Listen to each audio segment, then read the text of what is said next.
Um bom dia na paz de nosso Senhor e Salvador Jesus Cristo. Eu quero fazer uma leitura no livro de Gênesis, capítulo 12, para a nossa meditação nessa manhã. Observe-me o que diz a palavra.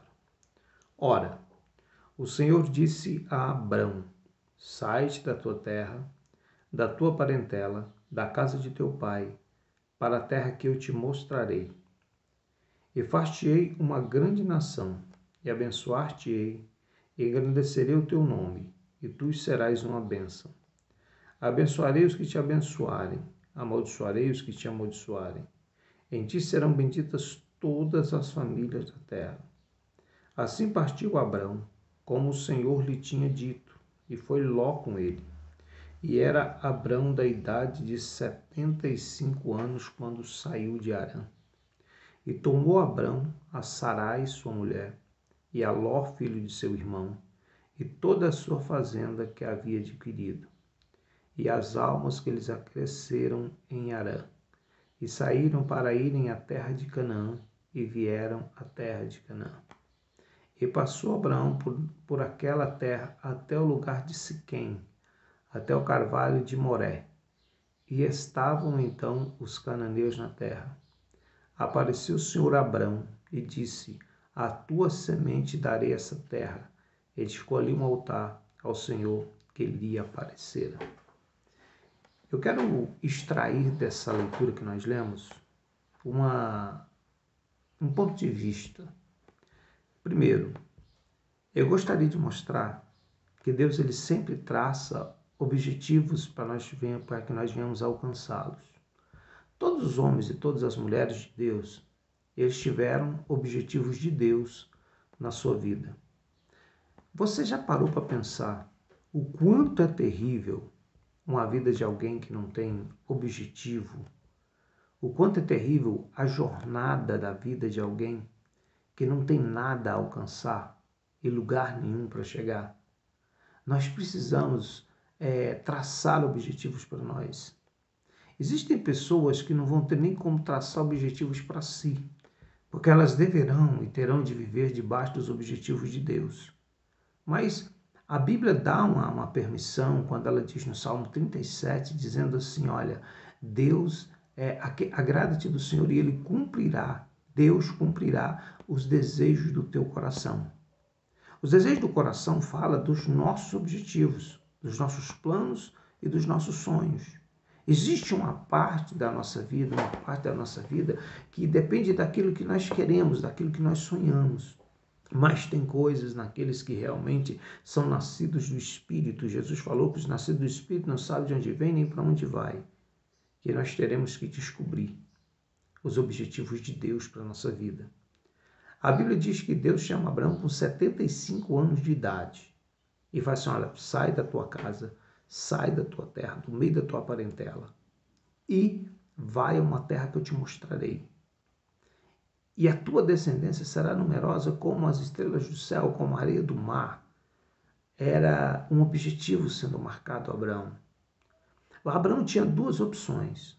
Ou ele dizia não ao chamado de Deus, ou ele obedecia ao chamado de Deus. Às vezes nós sabemos que temos um chamado de Deus na nossa vida. Às vezes nós percebemos que Deus tem um objetivo traçado para nós. Às vezes Deus traça objetivos a nós alcançarmos.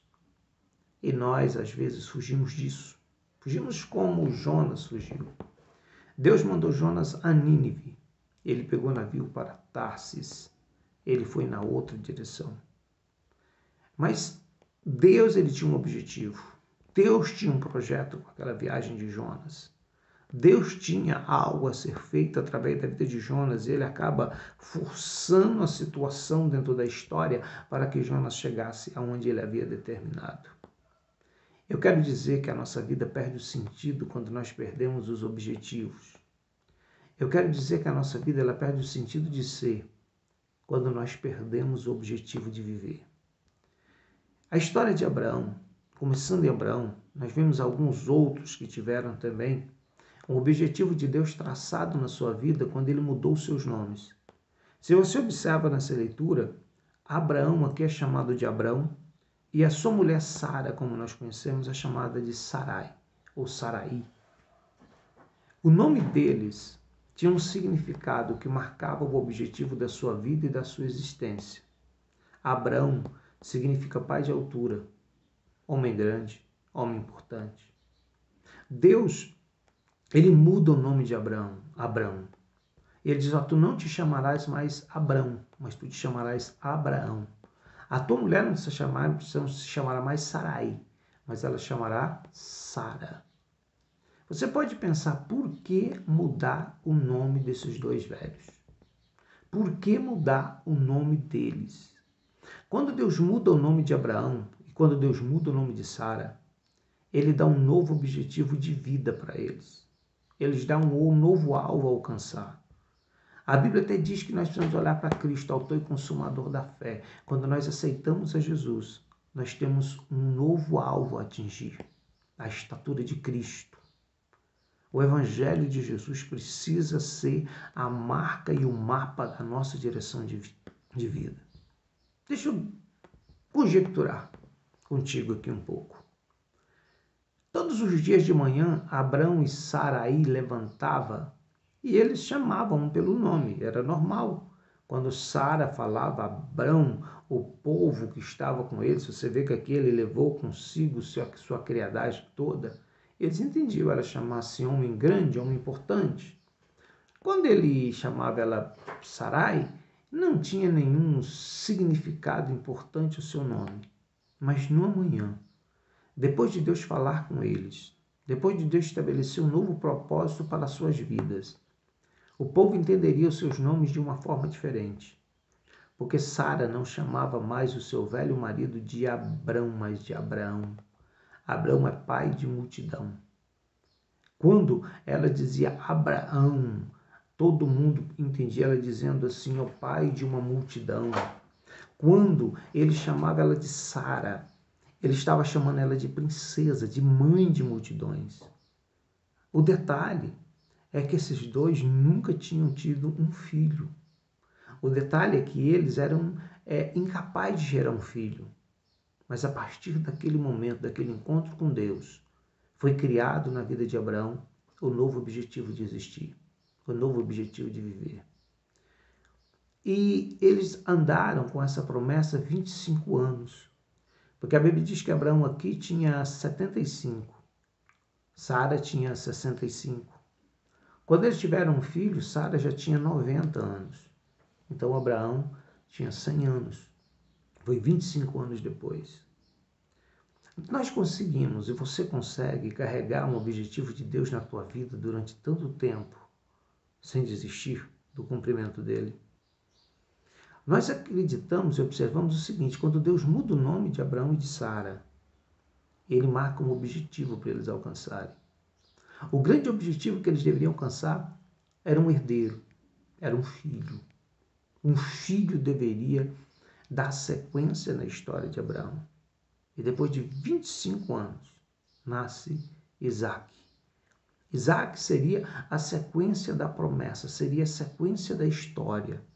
O grande objetivo, a partir desse momento que Deus deu uma promessa de um filho a Abraão, era o nascimento desse filho. Porque os anos de Abraão passariam, ele chegaria no final da sua vida, mas precisava existir um herdeiro. Nós vimos outras pessoas também que foram mudados o nome delas pelo próprio Deus durante ou no desenvolver da sua história, para que também a vida delas fossem mudadas. Se você vê falar em Salomão, o nome de Salomão não era Salomão, o nome dele era Gedidias. Salomão era um nome, era um título dado a ele para que marcasse o seu objetivo de vida como o grande rei de Israel. Se você olhar para Josué, Josué também não era o nome. O nome daquele homem que sucedeu Moisés era Oséias. Josué significa salvador, libertador. É porque Deus tinha dado um objetivo de vida e um objetivo de existência àquele homem chamado Josué, a partir de então. Quase ninguém chama ele de Oséias. quase não se menciona que o nome verdadeiro, o nome de nascimento dele era Oséias. Mas porque Deus já tinha marcado e traçado um objetivo para ele como libertador e como salvador daquele povo, e esse era o propósito que ele tinha na vida. Se nós formos para o Novo Testamento, nós vamos achar Jesus mudando o nome de Pedro. Pedro, ele era chamado Simão. Na verdade, o nome dele é Simão. Mas chega um certo momento em que Jesus pega o Pedro e diz: tu não te chamarás mais Simão, mas o teu nome é Pedro. Simão significa canas, Simão significa ramo, Simão significa alguma coisa frágil e volúvel que se movimenta com facilidade. Jesus precisava mudar os objetivos da vida de Pedro. Ele seria o líder dos outros. Ele estaria numa posição de tomar decisões pelos outros. E Jesus precisava de uma rocha para fazer isso. Então ele chama ele de Pedro, que quer dizer rocha. Você já parou para descobrir o que significa o nome Paulo? O nome Saulo era um nome importante dentro da cultura judaica. O nome Paulo era um nome romano e significa pequeno. Jesus precisava mudar os objetivos de Paulo. Ainda que ele fosse um homem importante, um homem capaz de escrever, de entender, de interpretar textos como ele fez e nos trouxe o conhecimento, ele precisava ser pequeno. Porque se ele fosse grande, ele não glorificaria o nome de Deus.